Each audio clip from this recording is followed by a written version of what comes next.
विकेंद्रीकरण जो सत्ता का है या पार्टी में विकेंद्रीकरण की जो बात आपने शुरू की है, सही में ये होगा नहीं होगा? साधारण कार्यकर्ता हम कह सकते हैं, चाहते हैं कि कोई उनकी आवाज उठाए और मैं इसके लिए आया हूं। चुनी गई कांग्रेस वर्किंग कमेटी, संविधान में लिखा है, एक पार्लियामेंट्री बोर्ड को स्थापित करने में 25 साल से पार्लियामेंट्री बोर्ड है ही नहीं, और मैं हूं बदलाव का उम्मीदवार। मैं तो इसको छुपाने रहता हूं। और जो भी लोग मुझसे फ़ोन पे डायरेक्टली बात करने का मौका मिला या मुझसे मिलने आए दिल्ली में, सारे यही कहते हैं कि हमें इस किस्म के बदलाव ही चाहिए, क्योंकि नहीं तो हमारा भविष्य क्या है। आपको पता है कि 2-2.5 साल से करीब 8-9 काफ़ी महत्वपूर्ण लीडर्स हमें छोड़ के चले गए। मतलब अगर उनका विश्वास नहीं है पार्टी में, तो हमारे साधारण कार्यकर्ता के आत्मविश्वास की हालत सोचिए। एक G23 का नेता जो है वो कैसे CWC कमेटी बदलने की बात कर रहा है, उसके पार्लियामेंट्री बोर्ड बदलने की बात कर रहा है।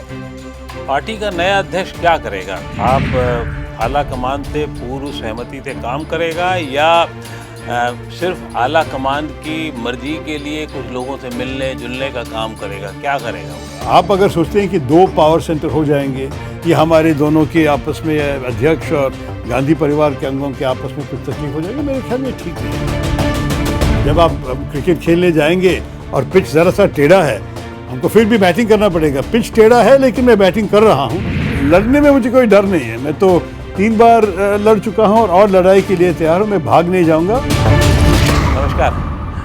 आज देश में राजनीतिक जो घटनाएं हैं वो 3 तरीके की एक तरीके से साथ साथ चल रही है। कभी कभी लोगों को लगने लगा है कि 24 का चुनाव कुछ जल्दी ही उसकी तैयारी शुरू हो गई है। दूसरी तरफ राहुल गांधी की भारत जोड़ो यात्रा चल रही है। और तीसरी खबर कांग्रेस की है और कांग्रेस में अध्यक्ष पद का चुनाव हो रहा है। और कांग्रेस के अध्यक्ष पद का चुनाव हाल के दिनों में इतना, एक तो पहली बात तो हुआ नहीं उस तरीके से, और जब हुआ भी होगा, जो एक आध मैंने खुद देखे हैं, तो इतने रोचक नहीं हुए जितना हुए। और रोचक बनाने वाले एक सज्जन हैं जिनका नाम शशि थरूर है और जो हमारे साथ हैं। बहुत बहुत धन्यवाद सर आपका, पंजाब केसरी नवोदय टाइम से बातचीत करने के लिए आपने समय निकाला। धन्यवाद अकू जी, अच्छा लगा। आपने सर एक शब्द बहुत दिनों से कभी कभी चलता था, लेकिन आपने तो ऐसा उसको चला दिया कि क्या बताया जाए, डिसेंट्रलाइजेशन, विकेंद्रीकरण। हाँ, विकेंद्रीकरण। जैसे आप तो खैर हिंदी भी बहुत अच्छी बोल लेते हैं।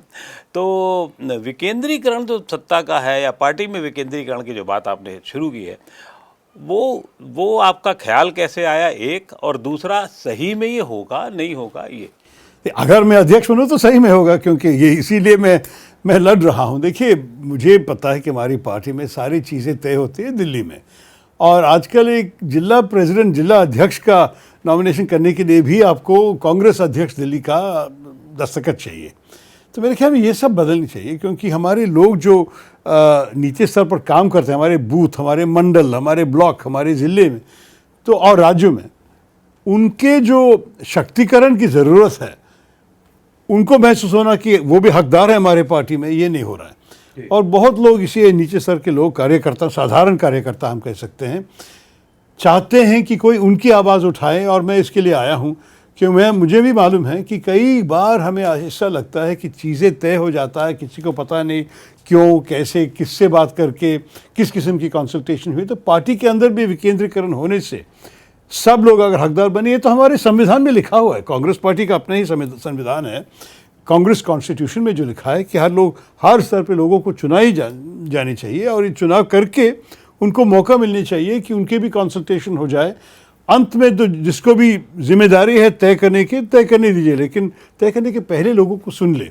जैसे कि अध्यक्ष भी चुनी गई कांग्रेस वर्किंग कमेटी, संविधान में लिखा है, एक पार्लियामेंट्री बोर्ड को स्थापित करने में 25 साल से पार्लियामेंट्री बोर्ड है ही नहीं, तो कौन मीट करेगी उनके साथ?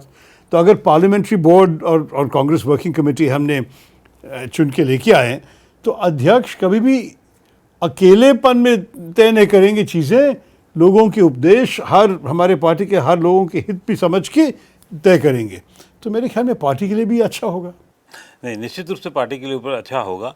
लेकिन जो एक अंग्रेजी का शब्द है कोटरी करके, पार्टी तो उसी से चलती है, नीचे वाला तो बिल्कुल वो हो जाता है। यही लोगों का शिकायत है। ये शिकायत है। लेकिन क्या वो नीचे वाले में और फिर ऊपर की बात, जिसका शब्द मैंने इस्तेमाल किया कोटरी, फिर वो संघर्ष, अगर आप तो बहुत बड़ी बात कर रहे हैं, वो संघर्ष सत्ता को संघर्ष समझ में आएगा कार्यकर्ताओं का, वो उसको स्वीकार करेंगे उस तरीके से? देखिए, मेरा जो अभी अनुभव है ये प्रचार में, आपको पता है कि बहुत शॉर्ट है। मैं 30 तारीख को नॉमिनेशन दिया, 17 को वोट आने वाले। इस 16 दिन के अंदर मैं जो लोगों से बात किया हूँ, मुझे लग रहा है कि इसमें बहुत लोग चाहते हैं कि इस किस्म के बदलाव लेके आएँ, और मैं हूँ बदलाव का उम्मीदवार। मैं तो इसको छुपा नहीं रहता हूँ। और जो भी लोग मुझसे फ़ोन पे डायरेक्टली बात करने का मौका मिला या मुझसे मिलने आए दिल्ली में, सारे यही कहते हैं कि हमें इस किस्म के बदलाव ही चाहिए, क्योंकि नहीं तो हमारा भविष्य क्या है। और मैं ये भी कहना चाहता हूँ कि हमारे उद्देश्य अंत में तो 24 के चुनाव के लिए ही है। अगर हमारी पार्टी मजबूत हुई, पार्टी की मजबूती से हम भाजपा को तो बिल्कुल हम फेस कर सकेंगे, हिम्मत से फेस कर सकेंगे। अभी के हालत में आपको पता है कि 2-2.5 साल से करीब 8-9 काफ़ी महत्वपूर्ण लीडर्स हमें छोड़ के चले गए हैं, नेता हमें छोड़ के चले गए। मतलब अगर उनका विश्वास नहीं है पार्टी में, तो हमारे साधारण कार्यकर्ता के आत्मविश्वास की हालत सोचिए। तो मैं ये सब बदलना चाहता हूँ। मैं बोलना चाहता हूँ लोगों को, ये आपकी पार्टी है, हम हिम्मत दिखाएंगे, हम साहस के साथ बीजेपी को निपटेंगे। एक G23 का नेता जो है वो कैसे CWC कमेटी बदलने की बात कर रहा है, उसके पार्लियामेंट्री बोर्ड बदलने की बात कर रहा है? देखिए, G23 वैसे संगठन नहीं है। ये 23 लोग एक चिट्ठी को साइन के दस्तखत कर दिया, क्योंकि कोविड के समय हम दिल्ली में होते थे या दिल्ली में आ सके। जो कई लोग इस ऐसी चीज़ों को मांगे थे पार्टी के अंदर, जो अभी भी उनके दिल के अंदर ये चाहते हैं कि पार्टी के अंदर चुनाव हो जाए वर्किंग कमेटी के लिए, कि पार्लियामेंट्री बोर्ड हो जाए, कि जो कुछ मैं आपसे कहा, ये सब मेरे ख्याल में बहुत लोग के मन में है। लेकिन उसको आगे बढ़ाने के लिए हिम्मत दिखाने वाले ज़्यादा नहीं मिले। तो मुझे ये दुर्भाग्य है कि मुझे अकेला करना पड़ेगा। लेकिन मैं खुश हूँ करने के लिए, क्योंकि अगर मैंने उस चिट्ठी पे दस्तखत की, उसका मतलब यह है कि मुझे इतना विश्वास था कि ये ज़रूरी है पार्टी के भविष्य के लिए। मैं चाहता हूं कि जो भी हमारे देश में चल रहा है भाजपा के साथ, कि लोग संतुष्ट नहीं हैं। आप सोचिए कि 14 में जो मोदी साहब को वोट दिया, वो शायद सोचे कि अर्थव्यवस्था बढ़ जाएगी, उनको रोज़गार मिलेगा, सब कुछ। और क्या देखा, नोटबंदी आई, हमारी अर्थव्यवस्था से 2.5% से गिरे। महंगाई तो अभी भी बढ़ती जा रही है। बेरोज़गारी के आंकड़े हमारे इतिहास में इतने ऊंचे नहीं रहे जैसे मोदी सरकार ने कर दिए हैं। और अंत में रुपये भी गिरती जा रही है। तो क्या किया है मोदी सरकार जो हमारे साधारण आम आदमी नागरिक की ज़िंदगी में कुछ बेहतर किया है? कुछ नहीं। मैं बॉम्बे में था इस प्रचार में, एक हॉल में करीब 500 लोग थे। मैं उनसे पूछा कि देखिए, ये 8.5 साल ये सरकार के काम के कारण कोई आपके ज़िंदगी में किसी को भी कुछ बेहतर हुआ है? और 500 लोग में एक औरत का एक हाथ उठा। बाकी सब ऐसे सिर को कर रहे थे कि उनकी ज़िंदगी में कुछ बेहतर नहीं हुआ। तो इस हालत में बार बार वो क्यों जीत रहे हैं? क्योंकि शायद वो लोग सोचते हैं कि शायद विपक्ष तैयार नहीं है, विपक्ष कामयाब नहीं है। तो ये संगठन का जो चेंज हम कर रहे हैं पार्टी के अंदर, ये बदलाव जो कर रहे हैं, ये परिवर्तन हम पब्लिक को भी दिखाना चाहते हैं कि हम एक नई पार्टी बन गई है, और हम नई ऊर्जा से, हम बुजुर्गों के विजडम के ज्ञान सब कुछ रखे, और नई ऊर्जा से हम बीजेपी के खिलाफ लड़ने के लिए तैयार है। और हम जो कामयाबी दिखा रहे थे, फिर दिखाएंगे हमारे देश के हित में। पार्टी का नया अध्यक्ष क्या करेगा? आप आला कमान से पूर्व सहमति से काम करेगा, या सिर्फ आला कमान की मर्जी के लिए कुछ लोगों से मिलने जुलने का काम करेगा? क्या करेगा वो? अभी तक तो यही होता है। नहीं, पहली बात यह है कि अध्यक्ष का एक रोल है। अब हमारे संविधान पढ़ के देखिए, मैं तो संविधान पढ़ के बोल रहा हूँ कि उसमें जो जिम्मेदारियां हैं, मैं पूरी तरह से ये जिम्मेदारियों को निभाने के लिए तैयार हूँ। गांधी परिवार है जो आप हाईकमान कहते हैं, तो नेचुरली आप एक परिवार के बारे में सोच रहे हैं। और कोई भी अध्यक्ष इतना बेवकूफ़ नहीं होगा कि गांधी परिवार से दूर रहे, क्योंकि गांधी परिवार हमारे पार्टी के लिए एक बहुत अच्छे एसेट है। मैं तो भारत जोड़ो में राहुल गांधी के साथ था, कि कन्याकुमारी में था, और उसके बाद केरला में 3 दिन उनके साथ चले रास्ते में। और मैं जो देखा, जो जनता के जो आवेश थे, कितने लोग 6:30-7 बजे सुबह हज़ारों लोग आते थे उनको प्रोत्साहित करने के लिए, उनको ताली बजाने के लिए, कितनी ऊर्जा से। तो मैं ये देखा कि जब हमारे गांधी परिवार के एक अंग रास्ते में चढ़ के जनता के साथ संपर्क करते हैं, तो ये पार्टी के लिए एक बहुत बड़ी विजय है। लोग बहुत पसंद करते हैं और ये जो इंटरेस्ट उनकी यात्रा से शुरू होगी, मेरे ख्याल में ये निरंतर करते रहनी चाहिए। मैं चाहता हूं कि जब ये चुनाव ख़त्म होगा 5 दिन में, लेकिन यात्रा तो अगले साल तक चलेगी, तो जब यात्रा चलते रहेंगे, मेरे ख्याल में राहुल गांधी जी जो भी हमारे पार्टी के लिए ले आ रहे हैं, ये तो हम ताली बज के उसको स्वीकार करनी चाहिए।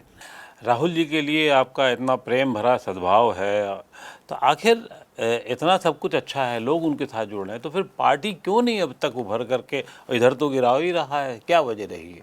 देखिए, राहुल जी तो पार्टी चलाना नहीं चाहता है, उसने कहा है, उन्होंने इस्तीफा दिया 2019 में। अब तो 3 साल के बाद क्लियर स्पष्ट है कि वो कुछ अलग भूमिका चाहिए पार्टी के अंदर चाहता है। तो हम देखेंगे। मैं तो अगर अध्यक्ष का स्थान ले लिया तो अध्यक्ष की जो जिम्मेदारियां हैं मैं पूरी करूंगा। उसके बाद राहुल जी से देखूंगा कि वो क्या करना चाहते हैं पार्टी में। वो पूर्व अध्यक्ष है और वो राहुल गांधी है। गांधी परिवार के खून तो हमारी पार्टी के डीएनए से मिले जुले हैं 100 साल से। तो ये सब तो मेरे ख्याल में सब लोग जानते हैं, मैं कुछ छुपा नहीं रहता हूँ। लेकिन अंत में किस किस्म की तरह से हमारे सहयोगिता होंगे तो हम देखेंगे।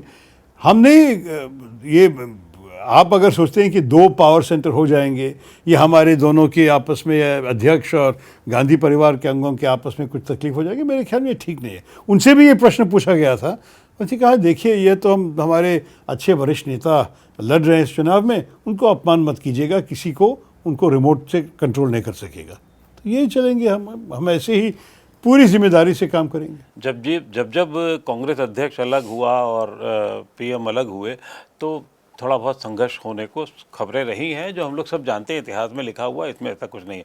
अब सवाल ये है कि आपके चुनाव जीतने की रणनीति क्या है? लोग ये समझ रहे हैं कि दूसरे सज्जन जो हैं, जो आपके सामने खड़े हैं, वो आधिकारिक कैंडिडेट हैं और आपने शायद आलाकमान से बात करने को स्पष्ट करने कहा है। तो आपकी रणनीति क्या, आपका सपोर्ट कहाँ से है? साधारण कार्यकर्ताओं से। देखिए, हाईकमान तो कहा है वैसे भी कि गांधी परिवार निष्पक्ष है, कोई आधिकारिक उम्मीदवार नहीं है।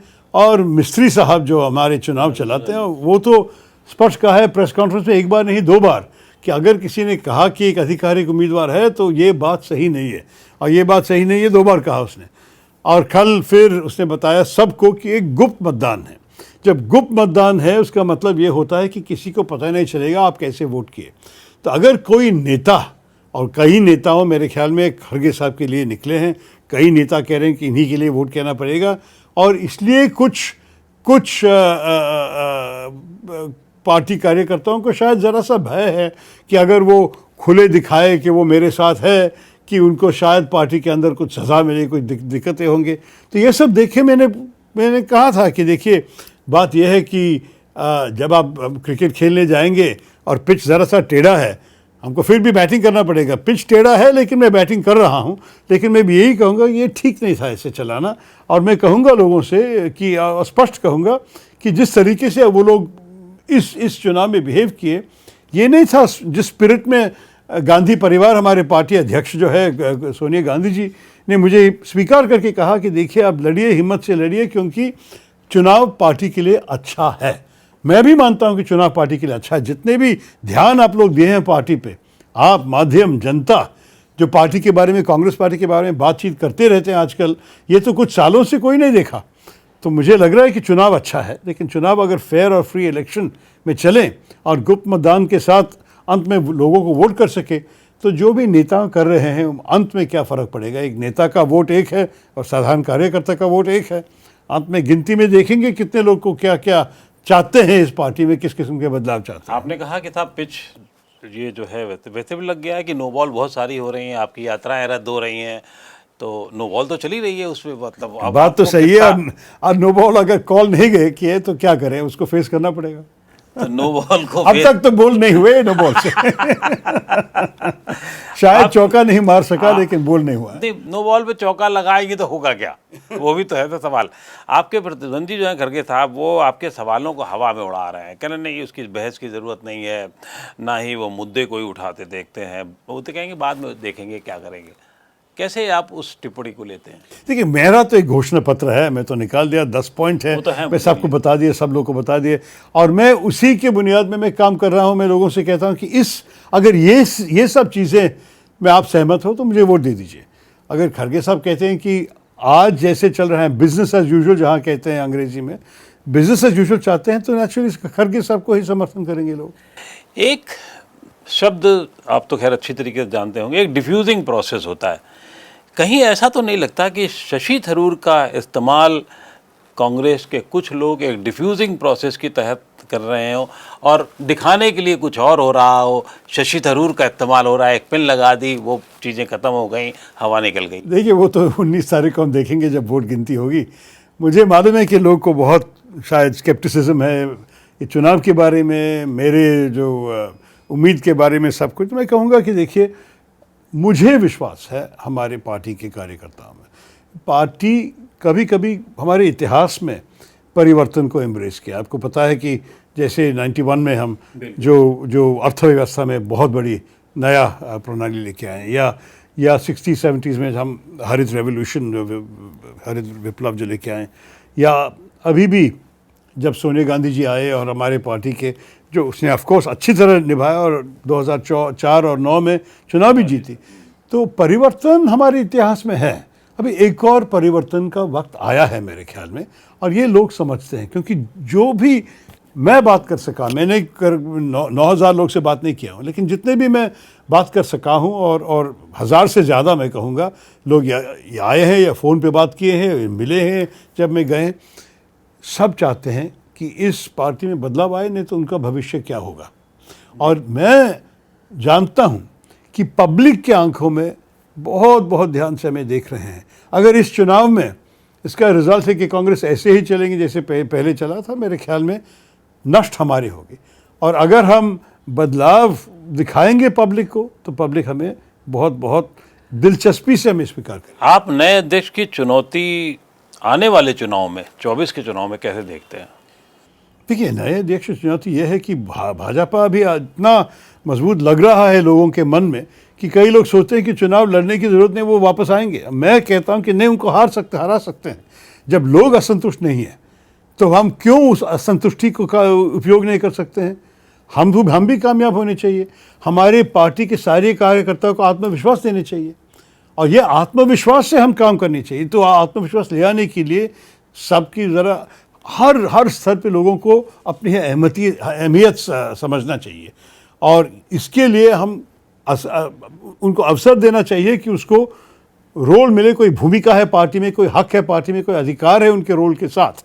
और ये सब मैं करूँगा संगठन के माध्यम से। संगठन के जो बदलाव है, ये इसी कारण है कि हम फाइटिंग फिट होना चाहिए 24 के चुनाव के काम करने की। आप इंक्लूसिव इंडिया की बात करते रहते हैं, क्या है, क्या करेंगे? देखिए, हमारी पार्टी की सोच शुरुआत से, स्वतंत्र आंदोलन के समय से ये था कि आपके मज़हब, धर्म जो भी हो, आपकी जाति जो भी है, आप जो भाषा घर में बोलते हैं, आपके कौन सी भी राज्य से आप आते हैं, ये सब कोई फ़र्क नहीं है। फैक्ट ये है कि जो भी आपके बैकग्राउंड है, आप अगर भारतीय नागरिक है तो आपका हक सारे समान है, और आप तो कांग्रेस के साथ है और कांग्रेस आपके साथ है। तो इस किस्म के विश्वास, इसका मतलब नहीं है कि कोई कह सकते कि हिंदू देश है, मैं हिंदू हूँ इसलिए मैं फर्स्ट क्लास सिटीजन है, दूसरे हमारे अतिथि हैं, हमारे मेहमान हैं, या डाकू के जैसे घुस गए हैं, जैसे कुछ लोग कहते हैं दूसरे साइड पे।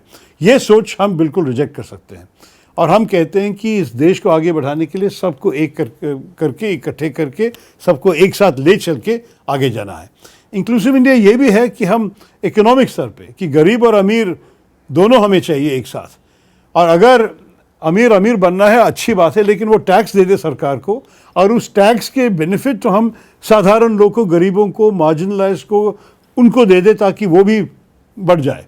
तो इस किस्म की इंक्लूसिविटी होनी चाहिए इकोनॉमिक लेवल पे, अर्थव्यवस्था में, और राजनीतिक लेवल पे, हमारे सामाजिक स्तर पे भी। शशि थरूर को हम दो तरीके से जानते हैं, एक पढ़ा लिखा आदमी, खूब किताब लिखने वाला, खूब पढ़ने वाला, और दूसरा नेता। आप किस वर्ग के साथ अपने आप को ज़्यादा कंफर्टेबल मानते हैं जब बातचीत करते हैं? तो देखिए, नेता की क्या हिस्सा, मैं तो अपने आप को एक इंसान समझता हूँ, और इंसान के नाते मैं जो दुनिया में देखता हूँ उसका रिएक्शन कभी कभी आप मेरे किताब में पढ़ते हैं, कभी कभी मेरे भाषण में सुनते हैं, कभी कभी आप मेरे राजनीतिक काम में देख सकेंगे। तो ये एक ही इंसान का एक ही मन है।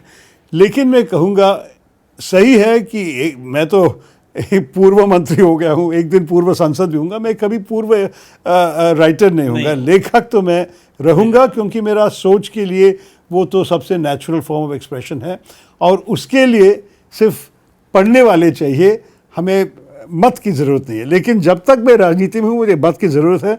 मैं 3 बार लोकसभा चुनाव लड़ के जीता हूँ। मैं सीट तो कम्युनिस्ट पार्टी से ले लिया, आजकल मैं भाजपा के खिलाफ डिफेंड कर रहा हूँ, क्योंकि 2 बार वो लोग सेकंड आए थे, दूसरे स्थान में आए थे तिरुवनंतपुरम में। तो मैं कहूँगा कि लड़ने में मुझे कोई डर नहीं है। मैं तो 3 बार लड़ चुका हूँ और लड़ाई के लिए तैयार हूँ, मैं भाग नहीं जाऊँगा। लेकिन मैं कहूँगा कि हमें कुछ ये जो जनता के जो समर्थन मिलते हैं तिरुवनंतपुरम में, ये पूरा देश में मिलना चाहता हूँ मेरी पार्टी के लिए। मैं कहूँ कि अगर खड़गे साहब जीते या मेरी जीत हुई, अंत में कांग्रेस की जीत होनी चाहिए, क्योंकि भारत को आवश्यकता है कि कांग्रेस मजबूत रहे। आप कभी भी पूर्व ना हो, आप हमेशा सक्रिय रहें, यही हमारी कामना है। और जब मैं दफ्तर से निकल रहा था तो किसी एक भाजपा समर्थक नेता का फोन आया, मैंने कहा मुझे जाना है जल्दी, शशि थरूर साहब से बात करनी है। तो उन्होंने कहा कि ऑल द बेस्ट आपके लिए। थैंक यू जी, धन्यवाद। बहुत बहुत शुक्रिया नवोदय टाइम्स पंजाब की इसी से बात करने के लिए। बहुत शुक्रिया सर, बहुत अच्छा लगा। धन्यवाद।